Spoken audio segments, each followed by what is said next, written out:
Back to what happened yesterday with the Bucks. They waived Dame Lillard. They still have to pay him close to $100 million to go away. And then he'll be free to sign with anybody after he heals from his Achilles surgery. Myles Turner goes from Indiana to Milwaukee. I think it's a great addition for them. Brook Lopez went to the Clippers, so they get younger and more athletic, I would say, with Myles Turner than Brook Lopez. But Dame Lillard has had an interesting career because he was one of those guys where you watched him and you went, wow, he's really good, but he doesn't play for a good team. 9-time All-Star. He was going to finally get a chance. He was going to get a chance to play in some big games. He was going to be in the playoffs with Giannis, and maybe he'd win a title. And then all of a sudden, they get an early exit from the playoffs. He was inconsistent. You had injuries. Now you have the Achilles tear, and his career in Milwaukee is over. He doesn't sound too heartbroken because he said, I won the lottery, basically. I'm going to get paid $100 million. I'm going to get $2 million a month to not do anything, and then I can sign anywhere I want. Now, granted, I think he's 36, coming off the Achilles. He'll be 36 by the time he comes back to the NBA, and he's going to be able to pick wherever he wants to go. Now, granted, he's not the guy who's going to get you 28 a game anymore, but he can still give you that 20 a game spot-up shooter, certainly can go on a run, but I think that he did well by the Milwaukee Bucks. The Bucks paying $100 million for him to go away. They get Myles Turner, but then I started to think about the Pacers.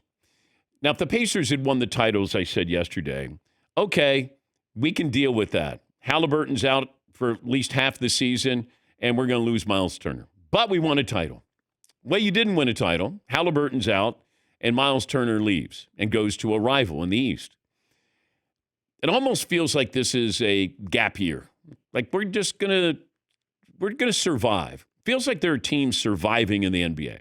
The Celtics, it's 1 year. Then we'll get Tatum back. I don't know what they're going to be like this year.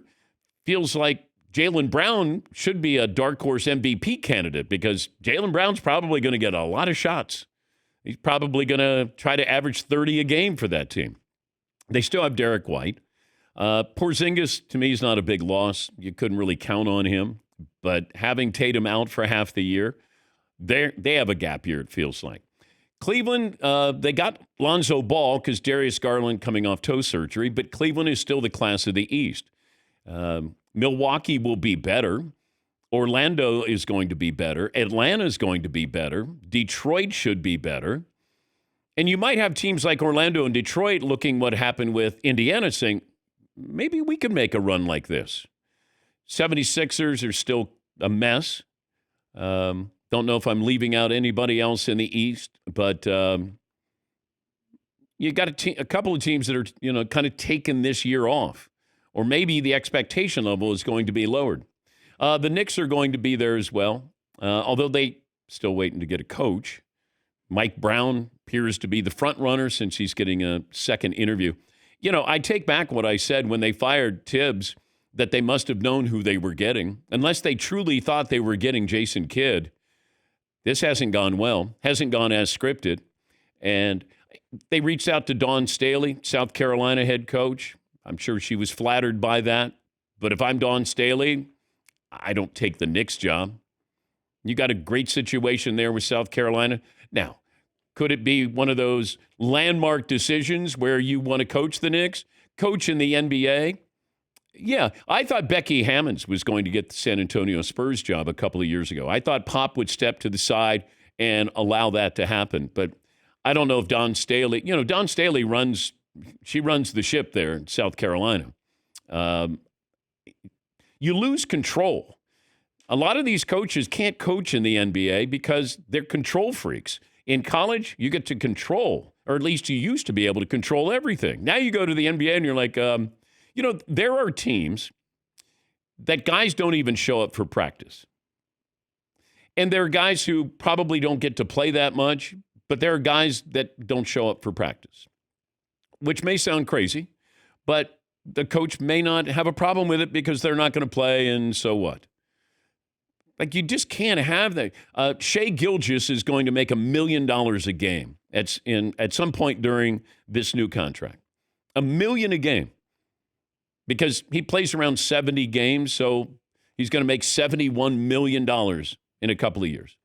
You're going to get to the point where somebody's making $100 million in a season in the NBA. Not too far away. And if I'm Don Staley, as much as I'd love to be that first, I don't know if I want to deal with the NBA. You know, you had Jay Wright at Villanova. He wasn't interested in the Knicks. Coach K flirted with the Lakers years ago. You know, Danny Hurley is not suited for the NBA. IQ-wise, he is, but temperament, dealing with these guys go ballistic if they lose 5 games. You could lose 5 games in 2 weeks. Can't deal with that. But Mike Brown appears to be the front runner with the Knicks, and I don't think they really had a game plan. The game plan was we're firing Tibbs, and from what I was told, that decision was made before the playoffs started. It was, hey, because they didn't think they were going to go far. And then all of a sudden, hey, we beat Boston. Hey, Cleveland's out. Hey, we can beat Indiana until you couldn't. And then all of a sudden it's like, it's almost like, good thing we lost to the Pacers, or we could have had Tibbs there in the NBA Finals. Then what do you do? Yes, Marvin. But with Dawn Staley, this is a good Knicks team. This isn't like David Fizdale going to the Knicks where they're just trying to, you know. You had a coach who went to the Eastern Conference Finals who got fired. I know, but the thing about Dawn Staley, if she goes there and she has success, she'll be all right. But even if she doesn't, she has her pick of the litter in college basketball, and she can always go back. Yeah, but she has her pick. She has the place where she wants to be. But then if she gets fired from the Knicks, she can go to UConn after Gino retires. Maybe that was self-serving. Sorry. Yeah. I can't imagine. Well, it's the Knicks, and I wouldn't want to deal with that kind of ownership where Tibbs, okay, what was the complaint about Tibbs? Oh, he works them too hard. Have you seen Dawn Staley coach? I mean, it's like Pat Summitt. She could have coached the men's team. Absolutely. But you can't sit there and say, well, you know, don't work us too hard. We want to be fresh for the playoffs. I don't know if Dawn Staley knows how to coach any different than she does at South Carolina. In fact, you probably coach less when you go to the NBA. Yeah, Paulie. I agree totally with what you're saying, that Dawn Staley is in a great position. However, the significance and impact historically of being the first ever women's head basketball coach in the NBA would be something I think culturally or historically, whatever word you want to use, she couldn't pass up. She'd be remembered for generations. Mm-hmm. And it'd be almost like she'd almost have to have internal and external pressure to take it. Yeah, but I don't know what her goals are.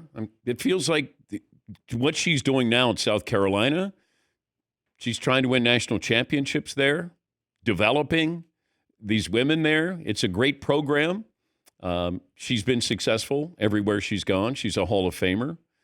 But I can't imagine. I mean, it's nice that the Knicks did reach out. I would interview as many people as possible. If I'm an owner and I have an opening, I would bring in as many people as possible because I want you to tell me about my team. Doesn't cost anything. It's free. Come in. I want to interview you. Tell me what you see. Tell me what you think. Tell me what you would do. And I don't know why more teams don't do this. Yes, Marv. But I think the beauty about the Knicks right now, this isn't your dad's Knicks, where James Dolan was just ruling everything with an iron fist. They have Leon Rose. They have a really good front office right now. And you've seen that with the success that the Knicks have had lately. What happened? What happened? It went to James Dolan, and James Dolan made the decision to fire Tom Thibodeau. Leon Rose was Thibodeau's agent. He didn't care. Although he did get his coach a contract extension last year, so he got him paid. He did his job. Everybody got paid. But all of a sudden, ownership comes in. And then hey, just to remind you, I'm the owner.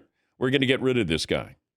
But if you think Dawn Staley would come in and coach the Knicks and not work these guys hard, now maybe she plays the bench a little more, but well, she couldn't play them any less, I don't think.